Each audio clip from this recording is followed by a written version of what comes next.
The warning came on a Tuesday morning when most of the human colonies were just starting their day.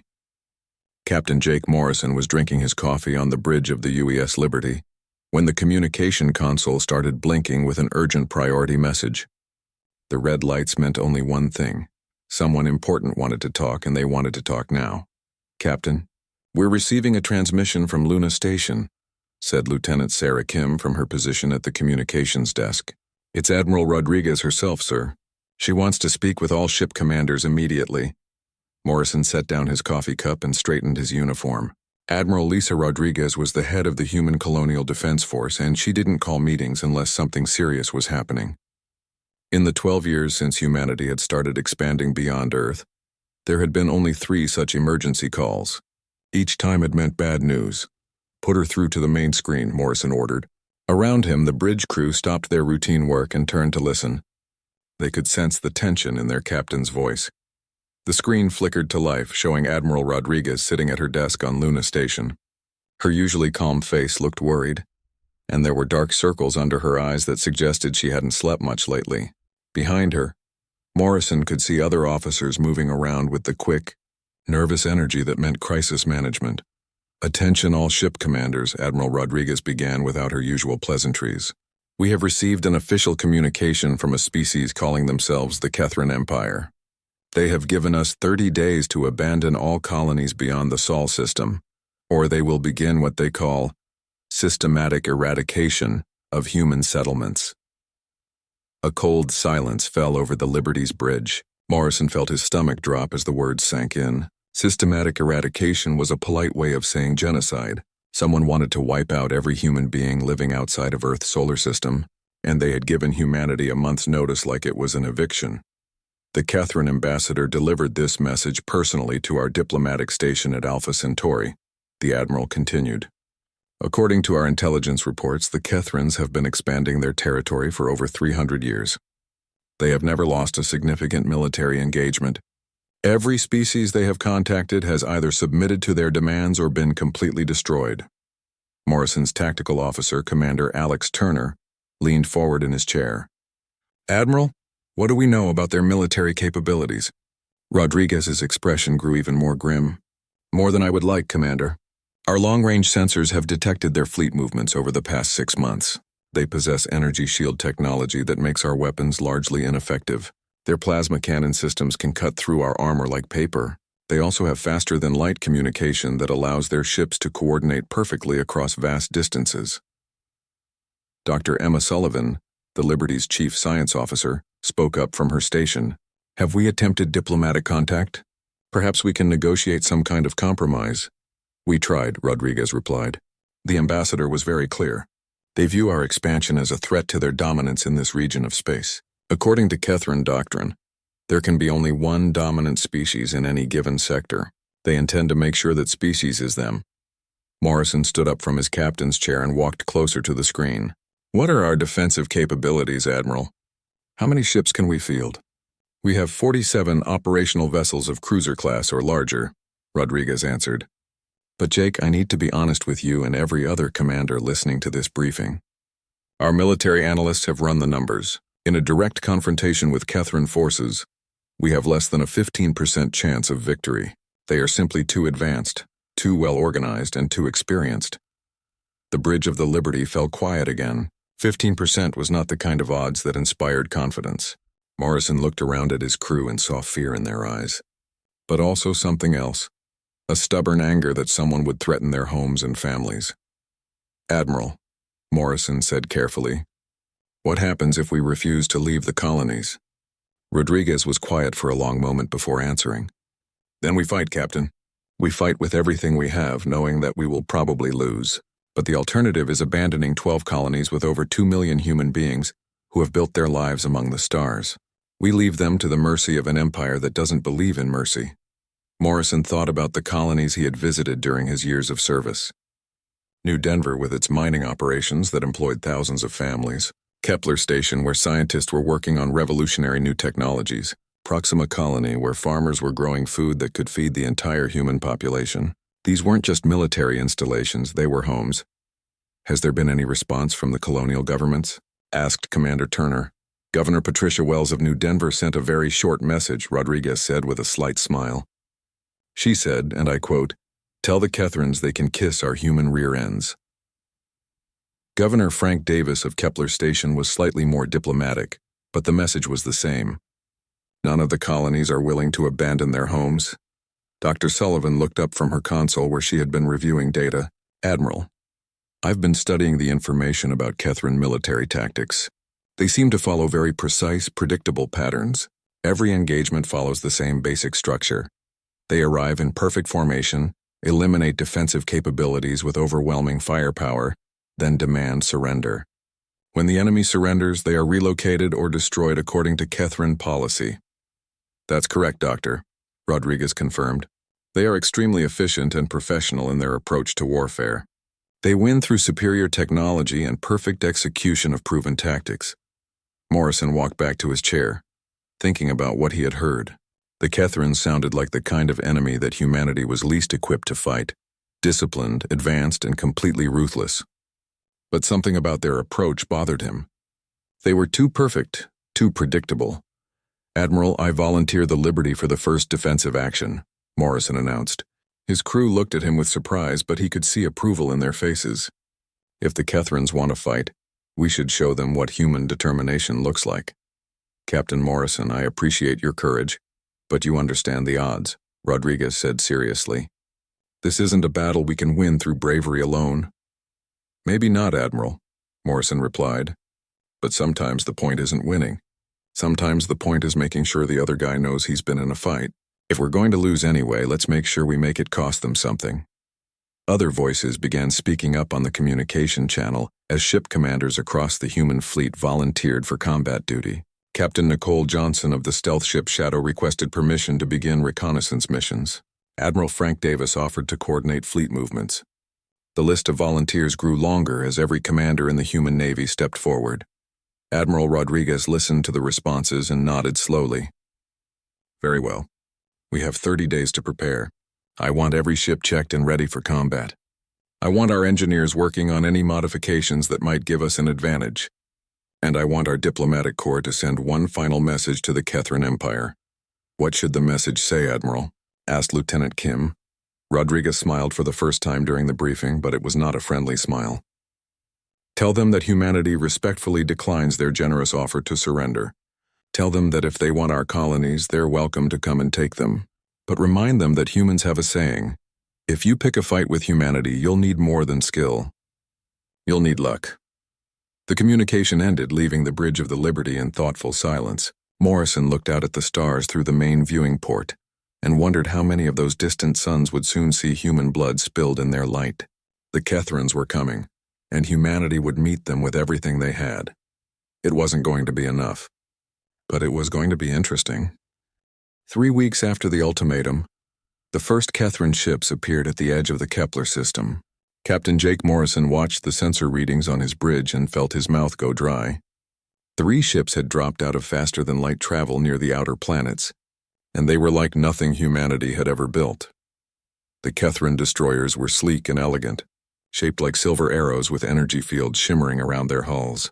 They moved through space with perfect precision, maintaining exact distances from each other as they approached the inner system where New Denver colony waited. Captain, I'm reading energy signatures unlike anything in our database, reported Dr. Emma Sullivan from her science station. Those shield generators are producing more power than our entire ship uses at full capacity.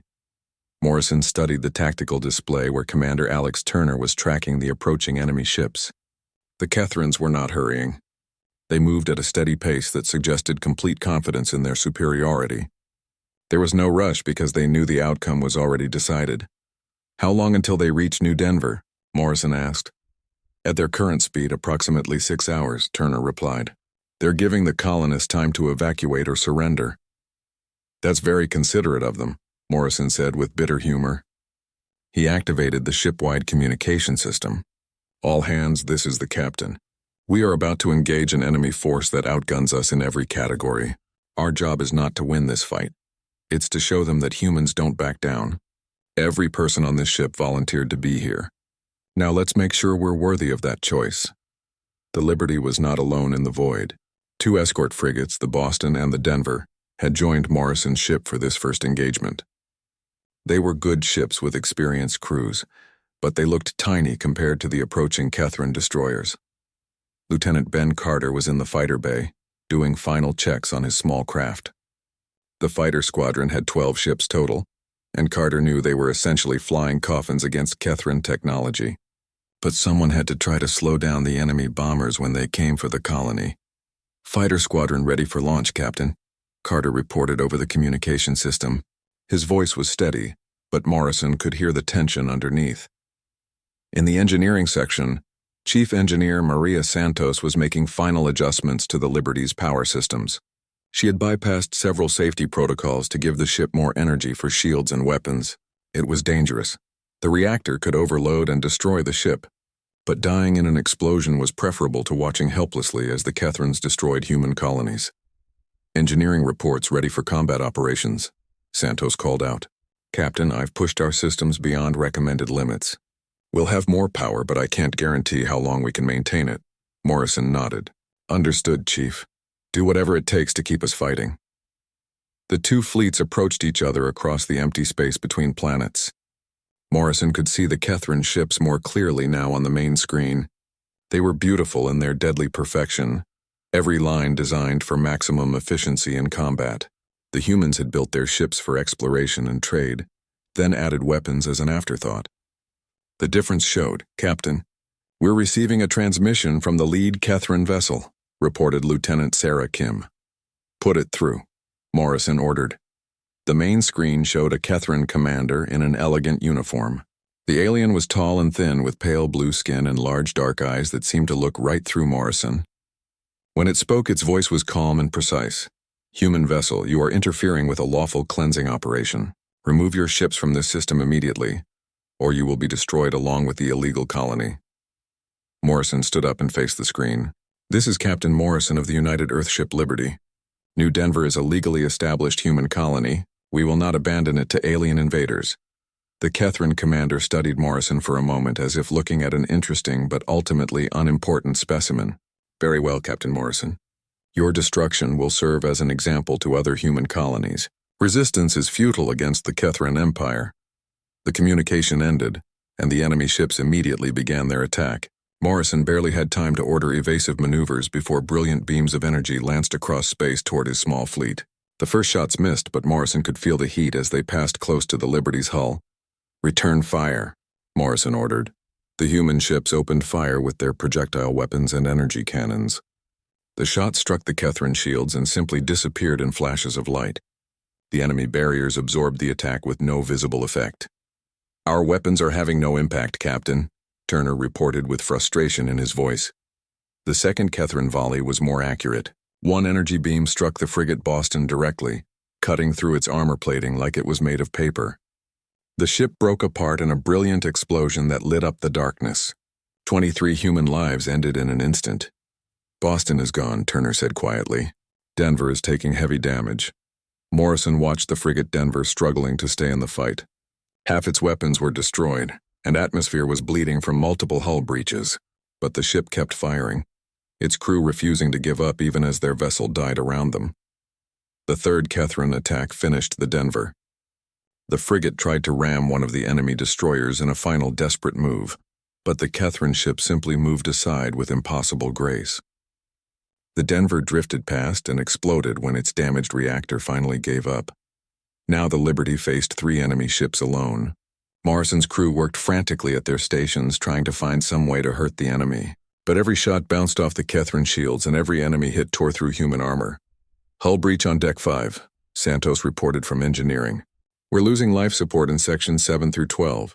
"Medical teams to Deck 5, Morrison ordered. He looked at the tactical display and saw his ship's condition deteriorating rapidly.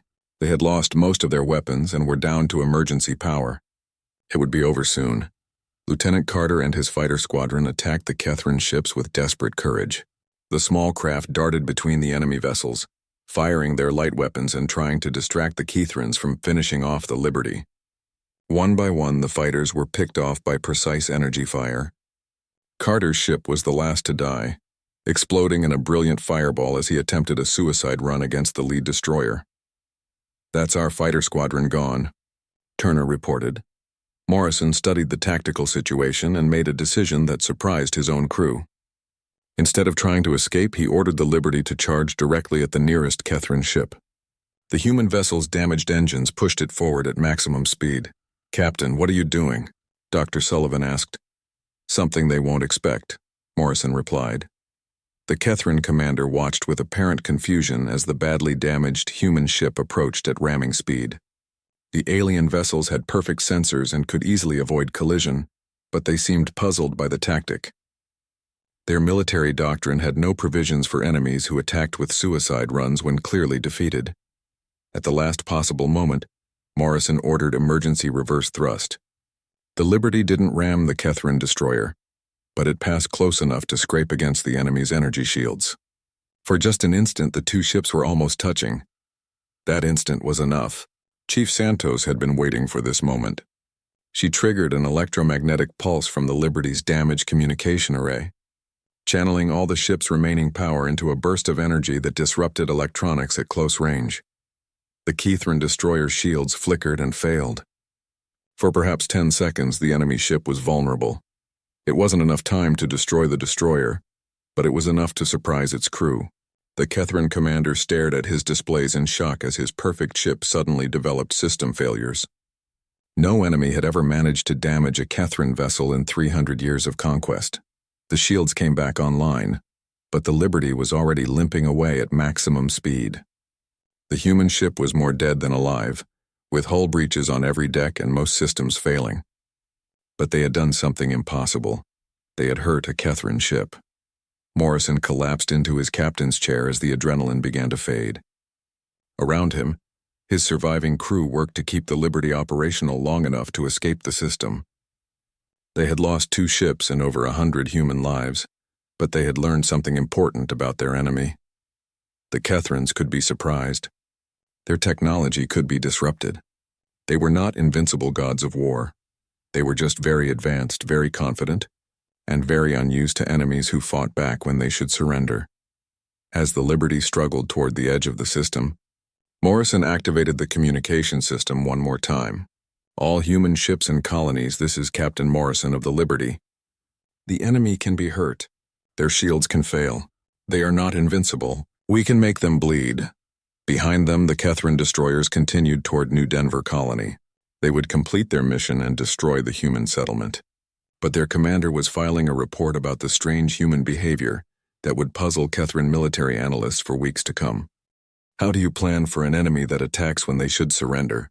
The emergency meeting at Luna Station brought together the best minds humanity had to offer, and they were all looking at the same impossible problem. Admiral Lisa Rodriguez stood at the front of the conference room, studying the holographic display that showed Kethrin fleet movements across human space. Red markers indicated destroyed colonies.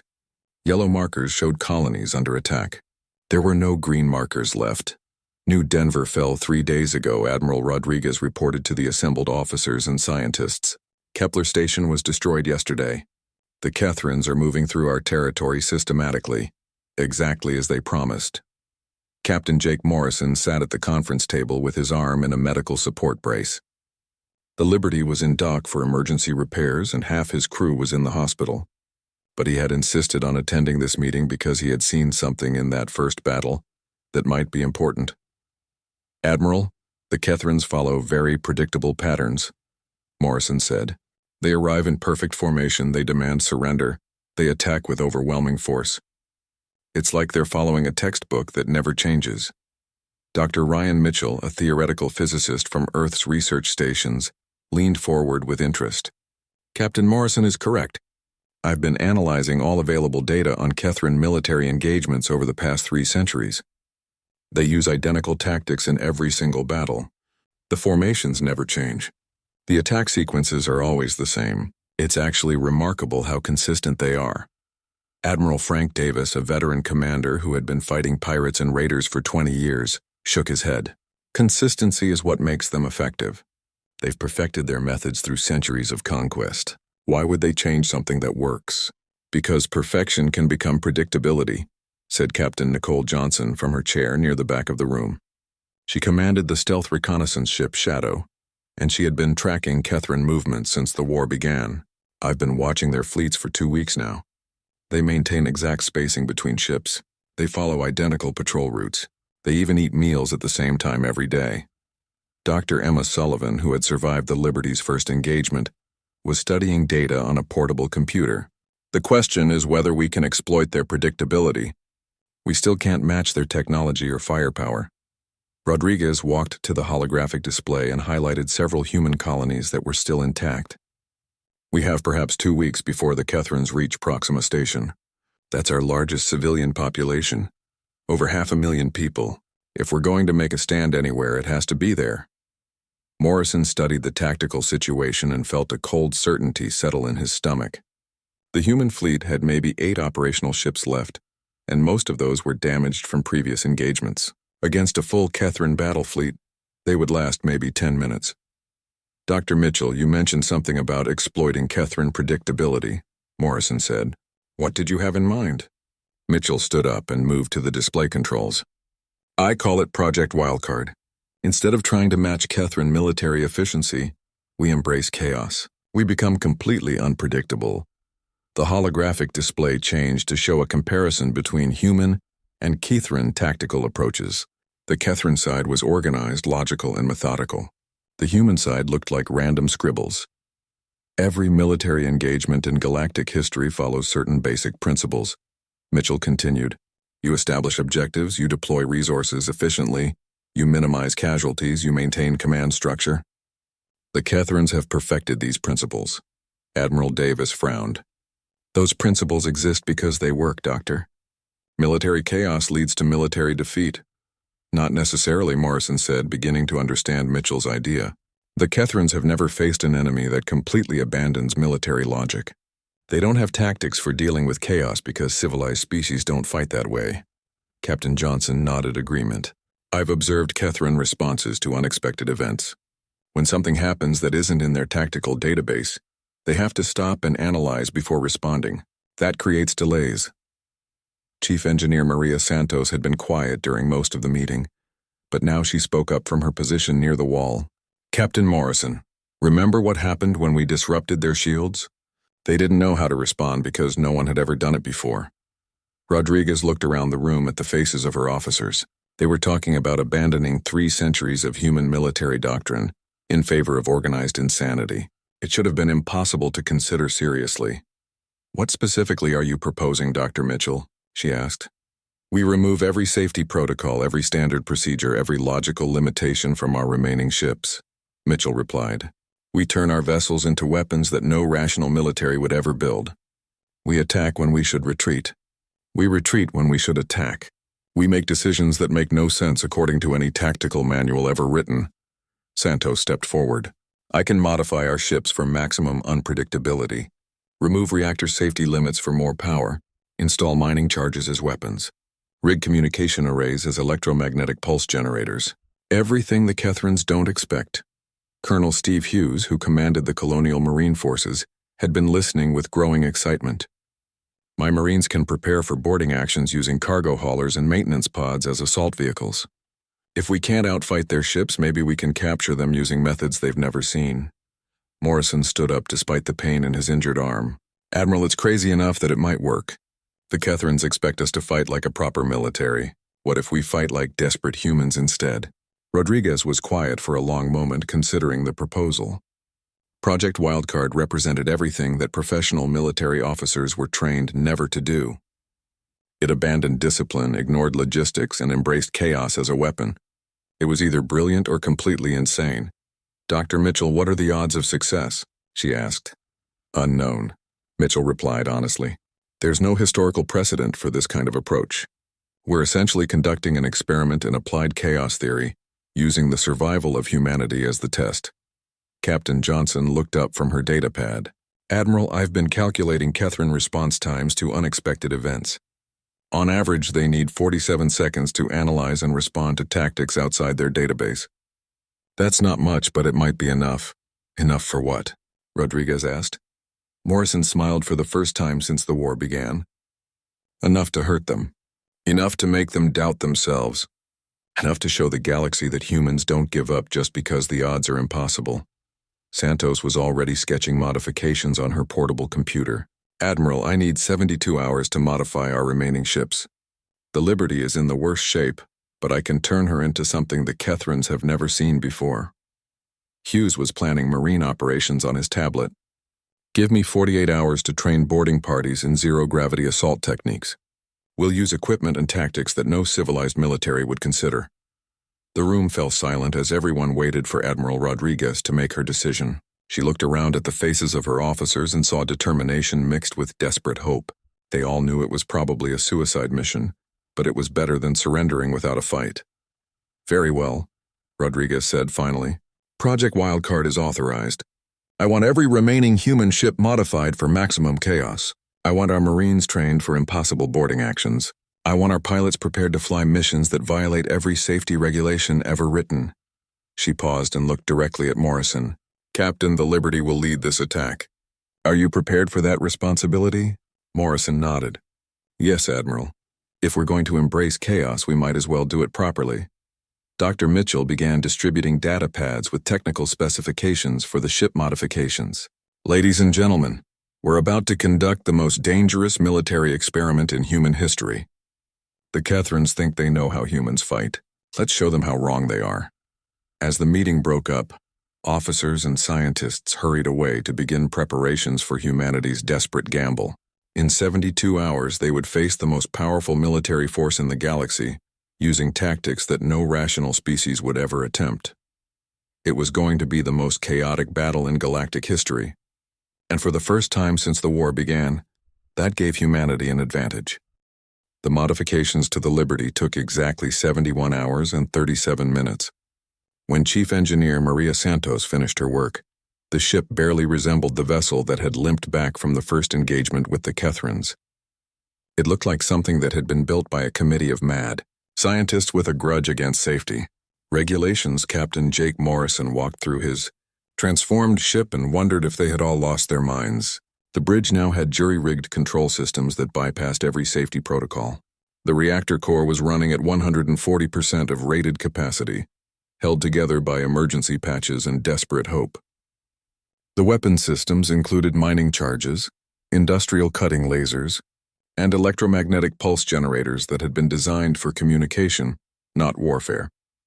Captain, I'm honestly not sure this ship should be able to fly, Dr. Emma Sullivan said as she reviewed the engineering reports.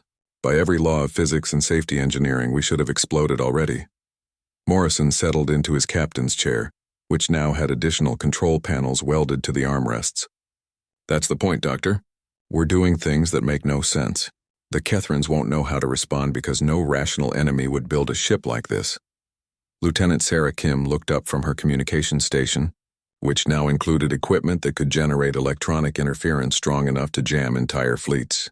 Captain, I'm receiving reports from the other ships in our task force. They've all completed similar modifications. Admiral Davis reports that his flagship now has a 40% chance of exploding every time he starts the engines. Only 40%?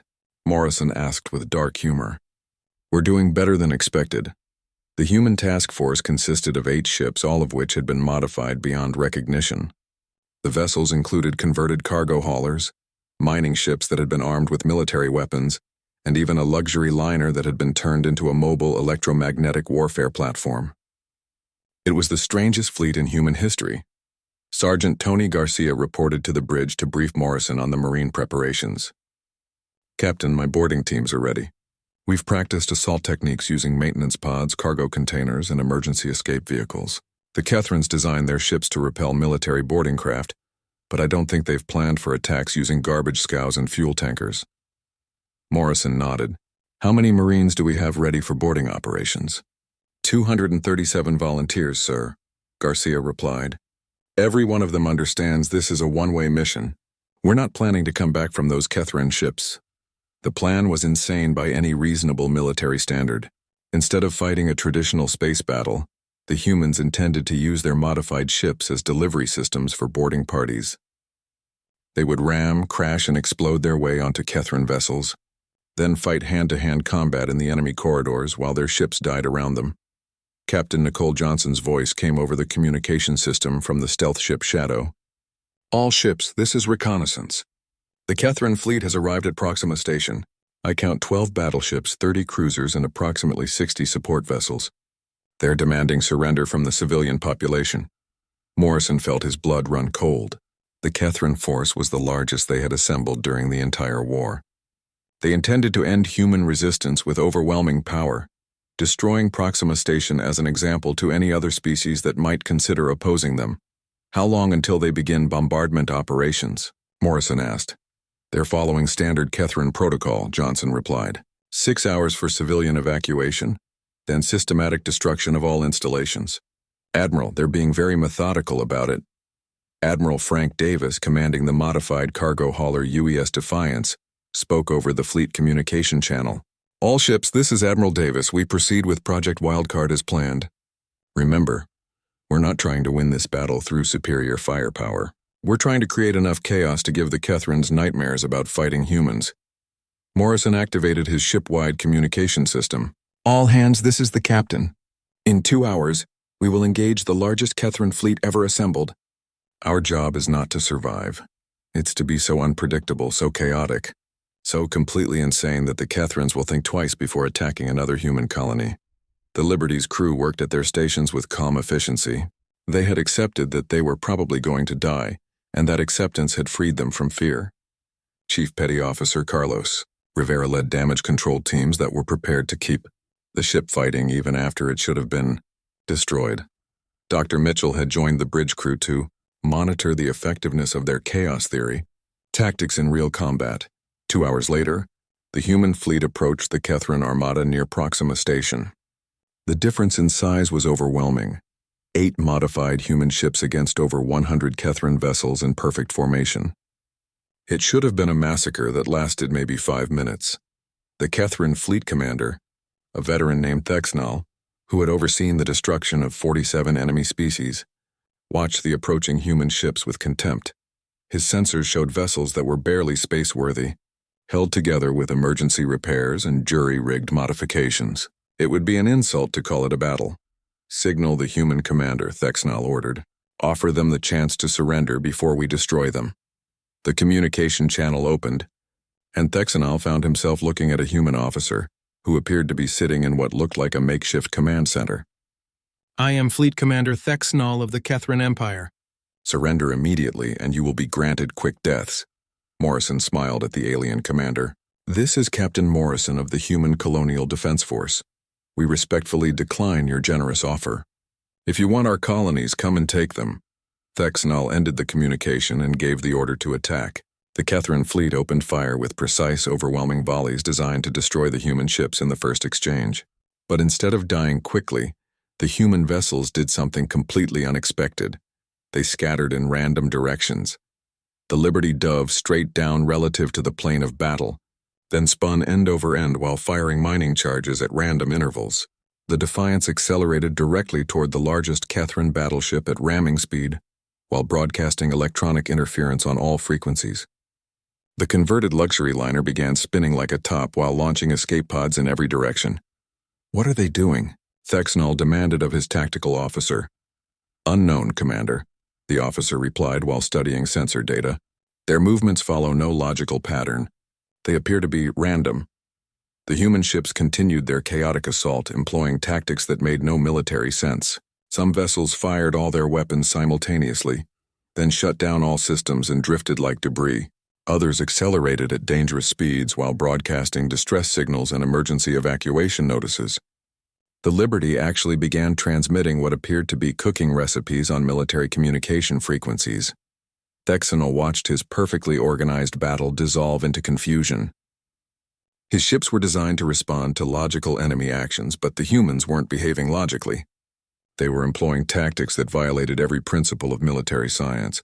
Sir, one of the human vessels is approaching at ramming speed, reported a sensor operator.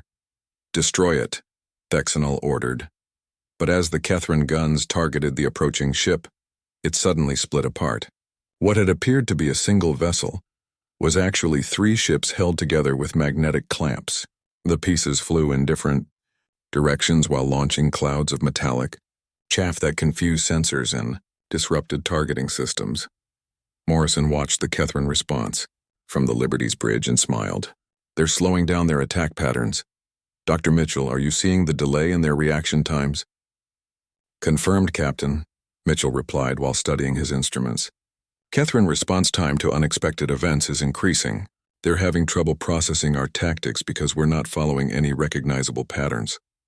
The battle continued for 20 minutes, with human ships creating chaos throughout the Kethran formation. Several human vessels were destroyed, but they died in ways that confused the enemy. The cargo hauler Pittsburgh exploded while broadcasting children's songs. The mining ship Denver somehow managed to ram a Kethran cruiser, while both ships were spinning in opposite directions. For the first time in 3 centuries, Fleet Commander Thexnall felt uncertainty about the outcome of a battle. His forces were winning, but the victory felt wrong somehow. The humans were fighting like they had lost their minds, and their insanity was spreading confusion through his precisely organized fleet. Sir, his communications officer reported, we're receiving a message from the human flagship. Morrison's face appeared on the Kethran command screen. His uniform was torn and there was blood on his forehead, but he was still smiling. Commander Thexnall, this is just the beginning. Humans don't fight wars, we fight nightmares, sweet dreams. The Liberty exploded in a brilliant fireball that took 2 Kethran destroyers with it. The explosion of the Liberty sent shockwaves through both fleets, but the human vessels kept fighting even as their flagship died. Admiral Frank Davis, now commanding the battle from his modified cargo hauler, watched Captain Morrison's sacrifice and felt a cold rage settle in his chest. All remaining ships. This is Admiral Davis, he broadcast on the fleet frequency. Jake Morrison just showed us how humans die. Let's show these alien bastards how we live. The surviving human ships began the most insane military maneuvers in galactic history. The luxury liner Starlight began broadcasting a classical music concert while firing industrial cutting lasers at any Kethran ship that came within range. The mining vessel Colorado somehow managed to attach itself to a Kethran battleship using magnetic mining clamps, then began cutting through the enemy hull with rock-boring equipment. Fleet Commander Thexnall stared at his tactical displays in growing disbelief. His perfect formations were breaking apart as human ships created chaos throughout his ranks. The modified human vessels were like viruses in his fleet's operational system, spreading confusion and unpredictability wherever they went. Sir, the human mining ship has penetrated our battleship's hull, reported his tactical officer. Our boarding defense systems cannot target enemies using industrial equipment. The mining tools are not recognized as weapons by our security protocols. Thexnall watched in horror as Sergeant Tony Garcia led his Marines through the breach cut by mining equipment. The human soldiers were using maintenance tunnels and cargo shafts to move through the Kethran ship, areas that had never been designed for military defense. They carried mining explosives, welding torches, and improvised weapons that no civilized military would ever use. Sir, we're receiving damage reports from multiple ships, another officer announced. The humans are fighting inside our vessels using tactics that are not in our defensive database. The Kethran ships had been designed to repel traditional military boarding parties using proper assault craft and standard weapons. They had no protocols for dealing with enemies who attacked through waste disposal systems, while armed with construction equipment and industrial explosives. Chief Petty Officer Carlos Rivera found himself leading a damage control team through the corridors of a Kethran cruiser after their ship had exploded around them. Instead of dying in space, the humans had used emergency life pods to board the enemy vessel. They moved through the alien ship like they owned it, ignoring Kethran security measures that had been designed for civilized warfare. Rivera, can you reach their reactor core? Admiral Davis asked over a jury-rigged communication system. Working on it, sir, Rivera replied while his team used emergency medical equipment to bypass Kethran security doors. These alien ships have great technology, but they never planned for enemies who attack using first aid kits and emergency rations. On the bridge of another Kethran vessel, Dr. Ryan Mitchell was conducting what he called applied chaos theory, using the enemy's own computer systems. He had accessed their network using a portable data pad and was introducing random variables into their tactical calculations. Dr. Mitchell, what exactly are you doing to their computers? Asked Lieutenant Sarah Kim, who had somehow survived the Liberty's destruction and joined Mitchell's improvised boarding party. "I'm teaching their artificial intelligence to doubt itself," Mitchell replied while typing frantically. "Catherine systems are designed for logical, predictable scenarios. I'm feeding them data that makes no sense and watching their decision-making processes break down." The effect was immediate. Catherine ships throughout the fleet began receiving conflicting orders from their own tactical computers. Some vessels stopped firing to analyze impossible sensor readings. Others began targeting empty space because their systems had been convinced that threats existed where none were present. Fleet Commander Thexanol felt his perfectly organized battle dissolving into nightmare chaos. His ships were fighting ghosts. His computers were malfunctioning. And human Marines were running through his vessels like they were tourist attractions. "All ships, concentrate fire on the remaining human vessels," he ordered desperately. But targeting the human ships had become almost impossible. The remaining human vessels were behaving in ways that made no tactical sense. The luxury liner was playing dead while drifting toward Catherine's ships, then suddenly coming to life and ramming them. A converted garbage scow was using its waste disposal systems to launch clouds of debris that confused sensors and disrupted communications. Admiral Davis commanded his fleet from the modified cargo hauler, Defiance, which was now more holes than hull but somehow still fighting. His bridge crew included volunteers from destroyed ships, and they operated control systems that had been improvised from spare parts and desperate necessity. "Sir, we've lost contact with the Colorado," reported his communications officer. Last message indicated they were attempting to capture a Catherine battleship using mining equipment and pure stubbornness. "Understood," Davis replied. "What's our status on the boarding operations?" "Sergeant Garcia reports his Marines have taken control of 3 Catherine vessels. They're using the enemy ship's own weapons against the rest of the fleet. The Catherines apparently never considered the possibility that their ships might be turned against them." Davis smiled grimly. "That's the problem with being too civilized. You forget that your enemies might not play by the same rules." The battle raged for another hour, with human forces creating chaos throughout the massive Catherine fleet. Ships that should have been destroyed kept fighting through impossible damage. Marines who should have been dead were capturing enemy vessels using tactics that no military academy had ever taught. Scientists were turning Catherine technology against itself using principles of applied insanity. Fleet Commander Thexanol made a decision that would haunt Catherine military doctrine for centuries to come. Faced with an enemy that fought like they had lost their minds, he ordered a tactical withdrawal. For the first time in 300 years of conquest, a Catherine fleet retreated from a battle they should have won easily. "Sir, are you certain about this order?" asked his second-in-command. "We still outnumber the humans 10-1. Thexanol looked at his tactical displays showing Catherine ships being captured by enemies using mining equipment, computer systems infected with chaos theory, and Marines who fought wars like they were conducting demolition projects. "Communications officer, send a message to Catherine High Command," he ordered. "Tell them that humans do not fight wars. They fight nightmares. Recommend immediate cessation of all military operations against human colonies pending complete tactical analysis." As the surviving Catherine ships began withdrawing from the Proxima system, Admiral Davis broadcast a message to the colonies throughout human space. "All human settlements, this is Admiral Davis. The enemy fleet is retreating. We have achieved tactical victory through strategic insanity. The cost had been terrible. Of the 8 human ships that began the battle, only 2 were still recognizably intact. Hundreds of human lives had been lost, including Captain Jake Morrison and many of the finest officers in the colonial defense force, but they had accomplished something that no military force had achieved in 3 centuries. They had made the Catherine Empire doubt itself.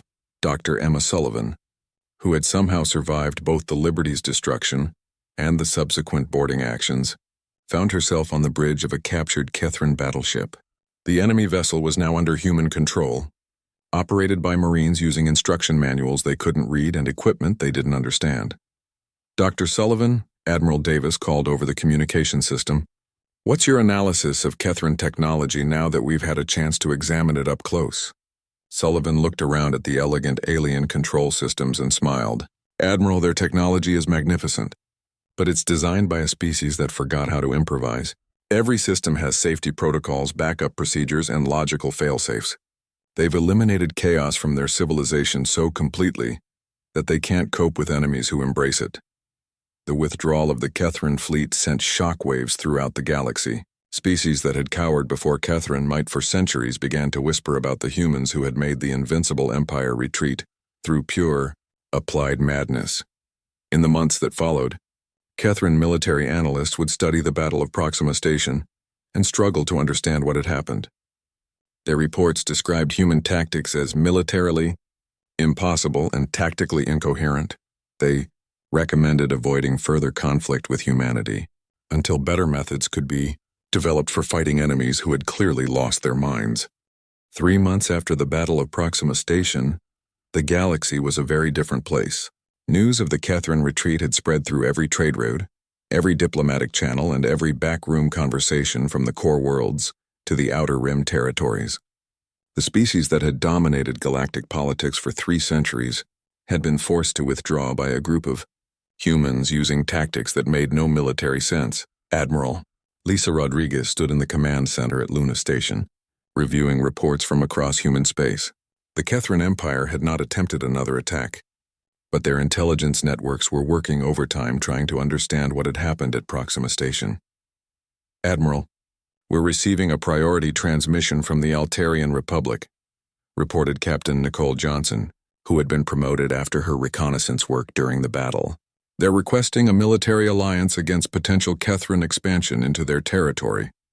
Rodriguez nodded thoughtfully. That makes 17 formal alliance requests this month. Everyone in the galaxy suddenly wants to be friends with the humans who made the Kethrans blink. The political situation was complex. For centuries, the Kethran Empire had maintained order through implied threat. Species knew that resistance meant destruction, so most conflicts were resolved through negotiation and compromise. But humanity's successful defense had introduced a new variable into galactic politics. Dr. Emma Sullivan entered the command center carrying a data pad filled with technical analysis. She had spent the past months studying captured Kethran technology and interviewing survivors from the battle. Admiral, I've completed my analysis of why our tactics were effective, Sullivan reported. The Kethrans have spent 300 years eliminating unpredictability from their society. Their military doctrine, their technology, even their social structure is designed to minimize chaos and maximize efficiency. Rodriguez gestured for Sullivan to continue. What does that mean for future conflicts? It means they're psychologically incapable of adapting to truly chaotic opponents, Sullivan explained. When we abandoned military logic and embraced organized insanity, we became something their minds literally could not process. It wasn't just a tactical victory, it was a cognitive defeat. The implications were staggering. Humanity had won not through superior technology or military skill, but by being so unpredictable that their enemies couldn't understand them well enough to fight them. Effectively, Chief Engineer Maria Santos had been working with teams of scientists to analyze the wreckage from the battle. Her preliminary report suggested that human improvisation had been far more effective than anyone had expected. Admiral, Santos said as she joined the briefing, we've examined the remains of the Liberty and the other ships we lost. Our jury-rigged modifications shouldn't have worked as well as they did. By every principle of engineering and physics, those ships should have exploded before we ever reached the battle. But they didn't explode, Rodriguez observed. What made the difference? Santos smiled. Human stubbornness, apparently. When our crews believed the impossible modifications would work, they made them work through sheer determination and creative problem-solving. The Kethrans build their technology to precise specifications. We build ours to whatever specifications we can manage, then make it work anyway. Across the galaxy, other species were studying the Battle of Proxima Station and drawing their own conclusions.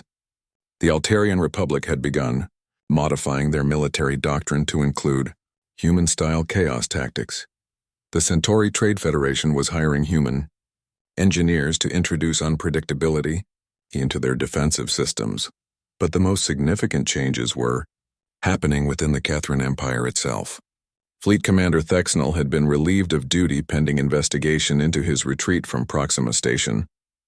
Kethran military academies were frantically developing new training programs to prepare their officers for irrational opponents. Admiral Frank Davis had survived the Battle of Proxima Station and was now commanding the rebuilt human fleet from a new flagship. His ship, the UES Resilience, incorporated lessons learned from the battle. It looked like a proper military vessel, but hidden throughout its systems were capabilities for chaos warfare that could be activated if needed. Admiral Rodriguez, "I've been thinking about our next steps," Davis said during a strategic planning meeting. "The Kethrans will eventually develop countermeasures for our chaos tactics. We need to stay ahead of their adaptation curve." Rodriguez considered this. "What do you recommend?" "We continue being unpredictable," Davis replied. "But we do it in ways they won't expect. Instead of modifying our ships for chaos warfare, we train our crews to think chaotically while using standard equipment. We make unpredictability a philosophy, not just a tactic." The idea was revolutionary. Instead of building chaos into their technology, humanity would build it into their culture. Human military officers would be trained to think outside conventional parameters, to embrace solutions that made no sense to rational observers, to find opportunity in impossible situations. Dr. Ryan Mitchell had been appointed to head the new Department of Applied Chaos Theory at the Colonial Defense Force Academy. His mission was to develop training programs that would teach human officers to be systematically unpredictable. "The key is controlled randomness," Mitchell explained to his first class of students. "We're not trying to be random for its own sake. We're trying to be unpredictable in ways that give us tactical advantages against opponents who expect logical behavior."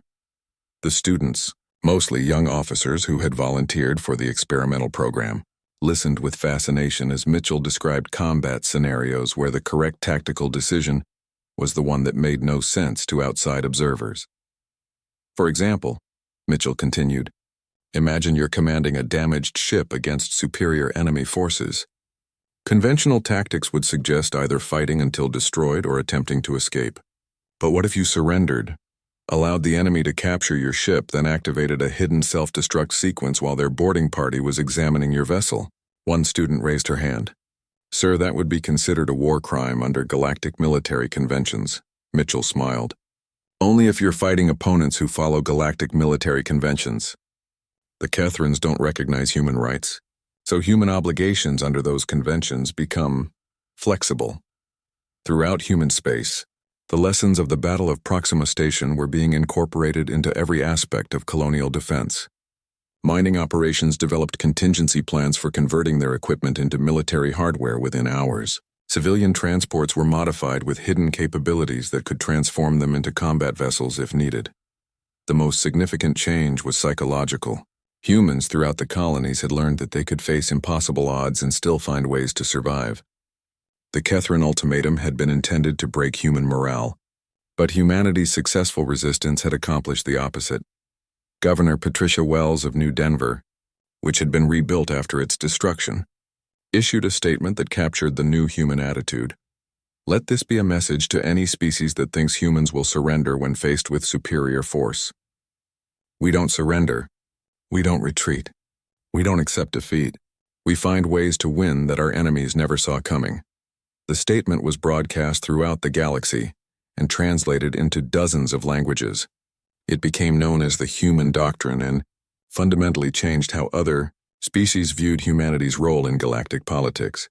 But perhaps the most important effect of the battle was on humanity's own self-perception.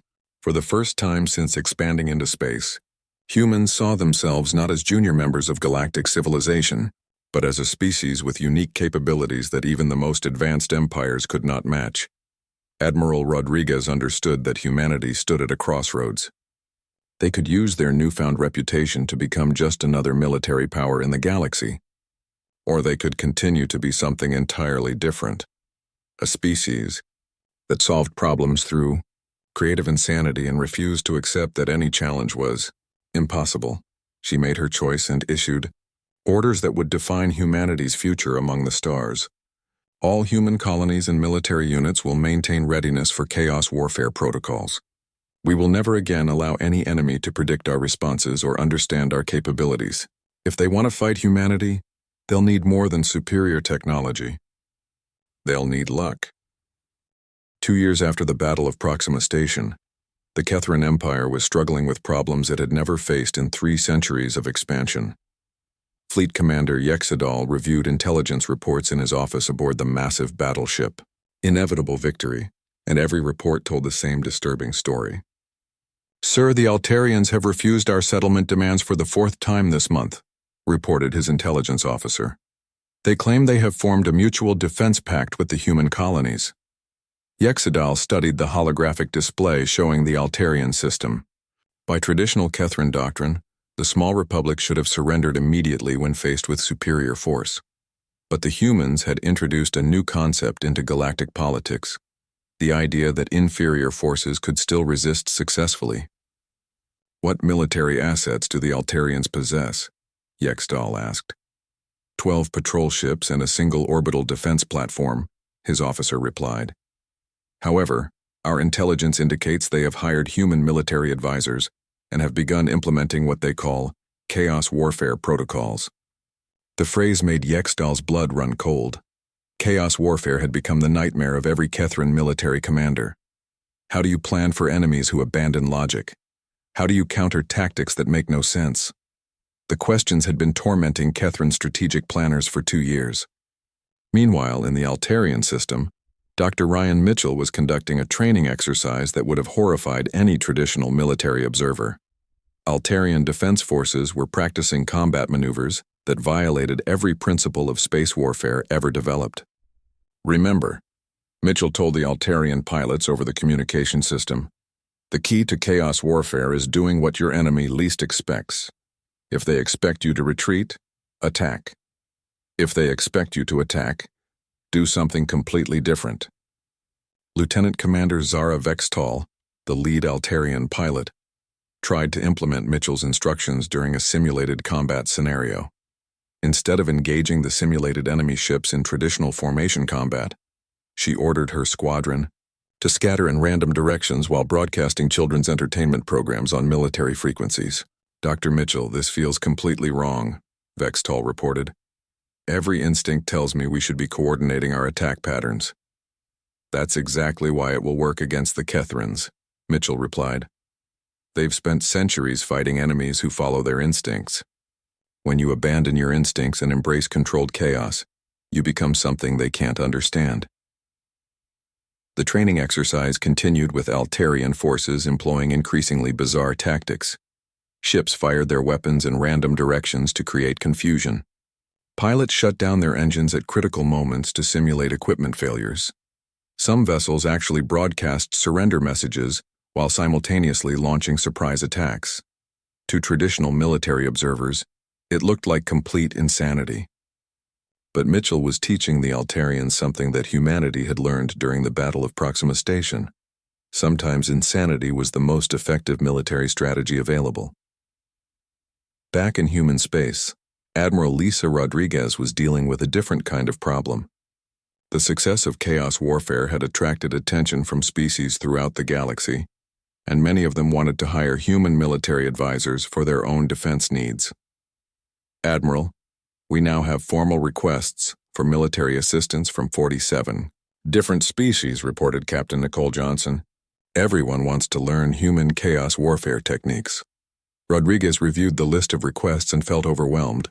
Humanity had become the galaxy's premier experts on fighting impossible battles, and demand for their services was growing faster than they could meet it. "What's our assessment of these requests?" Rodriguez asked. Dr. Emma Sullivan, who had been analyzing the political implications, looked up from her datapad. "Most of them are legitimate defense needs. Species that have been intimidated by the Kethrans for generations are finally seeing an opportunity to resist. But some of the requests come from aggressive powers who want to use our tactics for conquest rather than defense." The ethical implications were staggering. Humanity had developed chaos warfare as a desperate measure for survival, but now it was becoming a tool that could reshape galactic politics. The question was whether humans should share their knowledge with other species, and if so, under what conditions. Admiral Frank Davis had been working with human colonies to develop what he called defensive chaos protocols. The idea was to create systems that could transform peaceful civilian infrastructure into military assets within hours of receiving an alert. "The beauty of the system is that it's completely invisible to enemy reconnaissance," Davis explained during a briefing with colonial governors. Your mining operations look like normal civilian activities until the moment you need to convert them into military hardware. Your cargo ships appear to be harmless transports until they activate their hidden weapon systems. Governor Patricia Wells of New Denver was particularly enthusiastic about the concept. Her colony had been destroyed once by the Kethrans, and she was determined to ensure it never happened again. Governor Wells, your colony is in a particularly strategic location, Davis observed. Any hostile force trying to advance through this sector would have to deal with New Denver. Are you prepared for that responsibility? Wells smiled grimly. Admiral, my people have been preparing for 2 years. We've got mining equipment that can be converted into military hardware, cargo haulers that can become assault ships, and civilian volunteers who have been trained in chaos warfare techniques. If anyone wants to attack New Denver again, they're going to get a very unpleasant surprise. The conversation was interrupted by an urgent communication from Luna Station. Admiral Rodriguez appeared on the main screen, and her expression was serious. All colonial commanders, we have a developing situation, Rodriguez announced. Long-range reconnaissance has detected a large Kethran fleet massing near the border of Altarian space. Intelligence estimates indicate they're planning a major offensive to test our alliance commitments. Davis felt his blood run cold. The Kethrans were finally ready to test whether human chaos warfare could be defeated by overwhelming force applied systematically. It would be the largest military engagement since the Battle of Proxima Station. What are our force commitments to the Altarians? Davis asked. We've promised to assist their defense if they're attacked, Rodriguez replied, but our formal military alliance only commits us to providing advisors and technical assistance. We're not obligated to engage Kethran forces directly. The silence that followed was heavy with implication. Humanity could honor the letter of their alliance agreement while avoiding another devastating battle with the Kethran Empire. They could provide advice and support while letting the Altarians face the enemy's wrath alone. Dr. Mitchell spoke up from his position near the communications console. Admiral, I've been working with Altarian forces for 6 months. They're brave and willing to learn, but they're not ready to face a full Kethran battle fleet alone. If we abandon them, they'll be slaughtered. And if we commit our forces to their defense, we could lose everything we've built since Proxima Station, Davis pointed out. The Kethrans have had 2 years to develop countermeasures for our chaos tactics.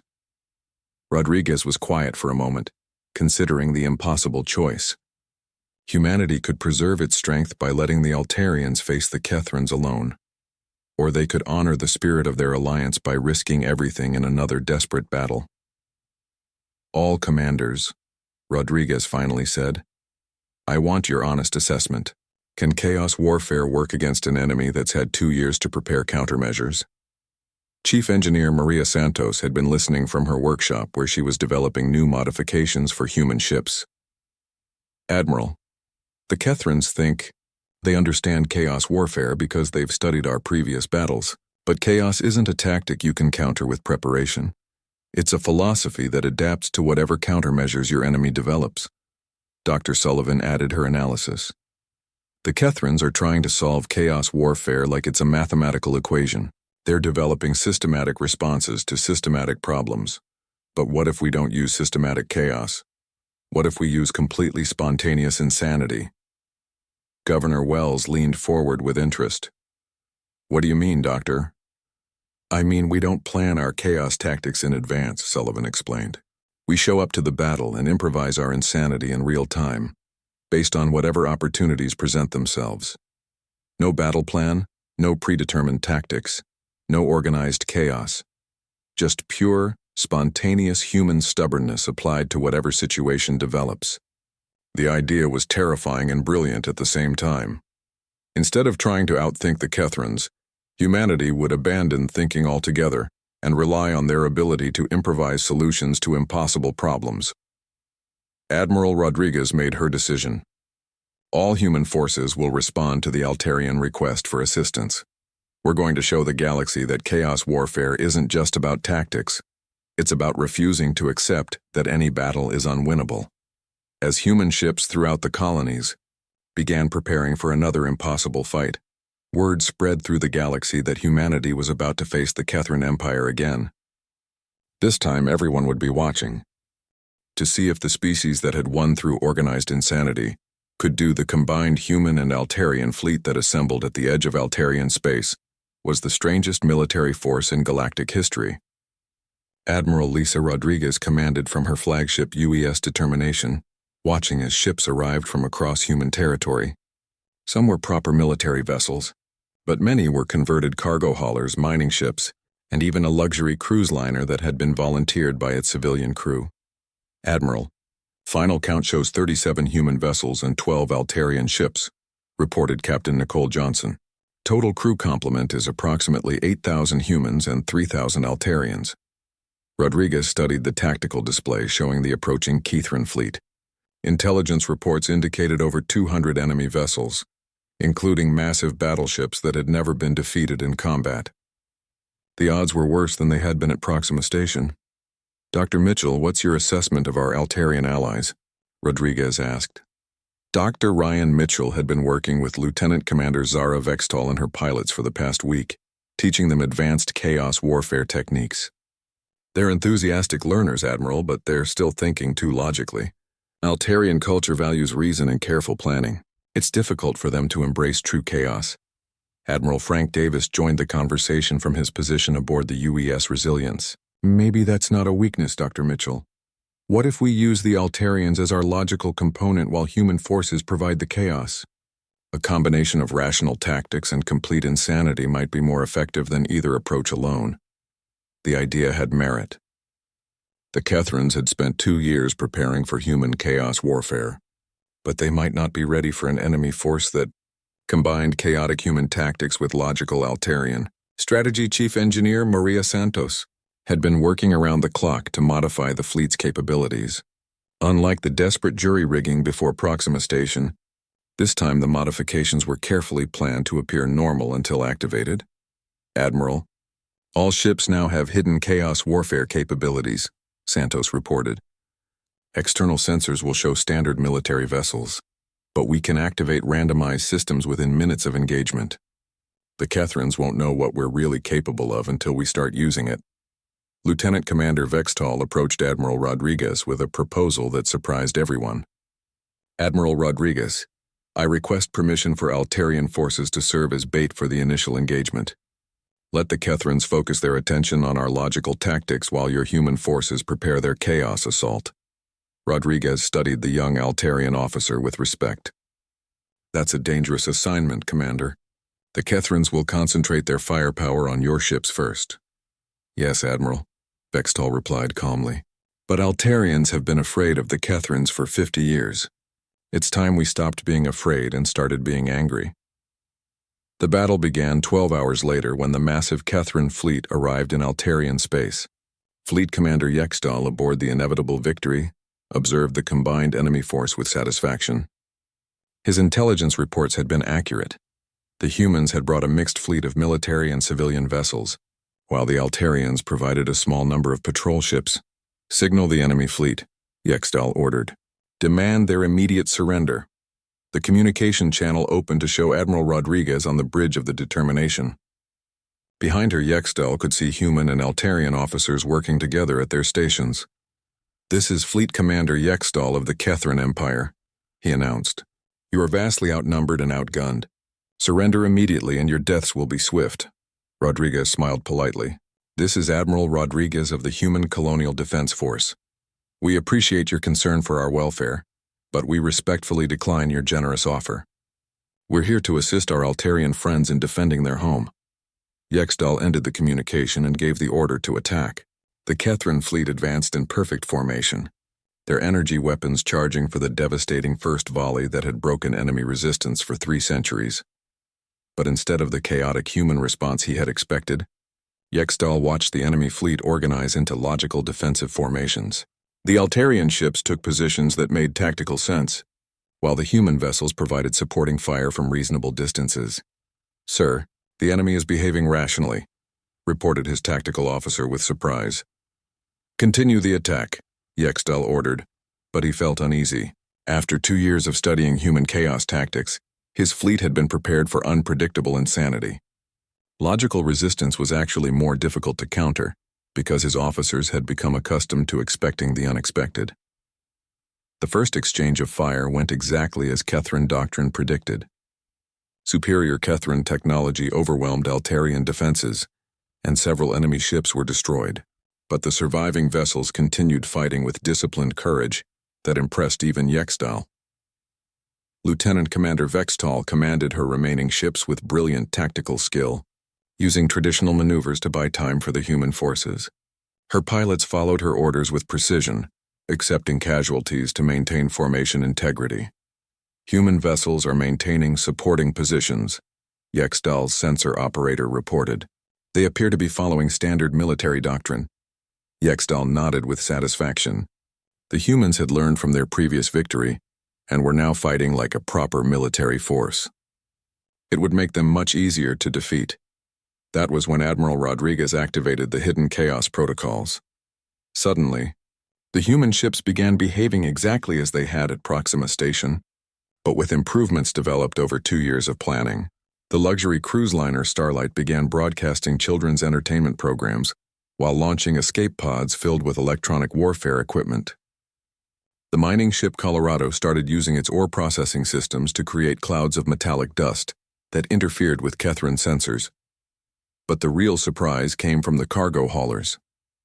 What had appeared to be civilian transport vessels suddenly revealed themselves to be carrying hundreds of small fighter craft that launched simultaneously while transmitting false identification codes. "Sir, we're reading over 300 small craft launching from the human cargo ships," Yextal's tactical officer reported with alarm.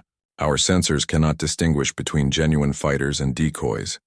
The battle space filled with tiny ships, most of which were unmanned decoys designed to confuse targeting systems. But scattered among the decoys were real fighters piloted by volunteers who had trained for suicide missions against Kethrin capital ships. Chief Petty Officer Carlos Rivera led one of the boarding parties that used the confusion to approach Kethrin vessels in modified maintenance pods. His team carried mining explosives and industrial cutting equipment, just as they had at Proxima Station.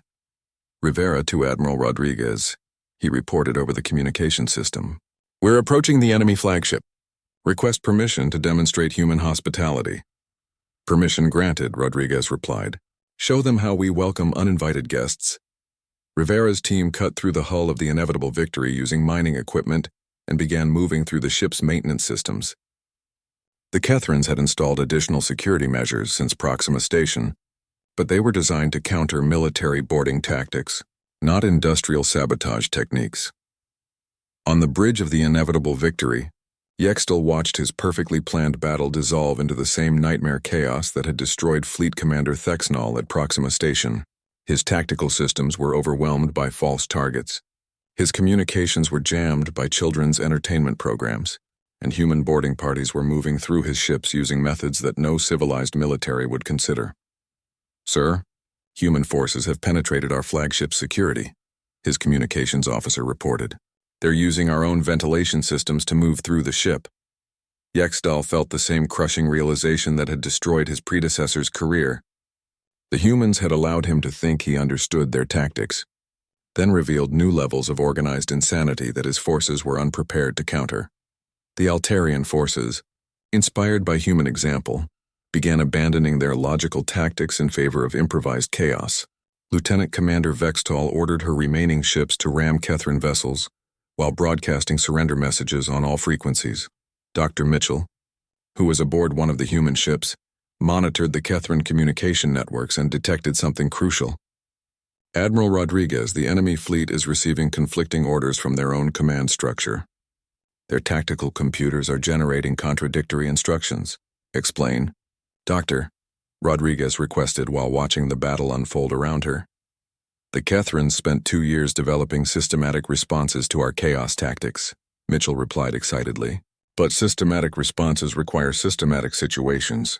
When we combine chaos with logic, their computers can't determine which response protocols to activate." The insight was brilliant.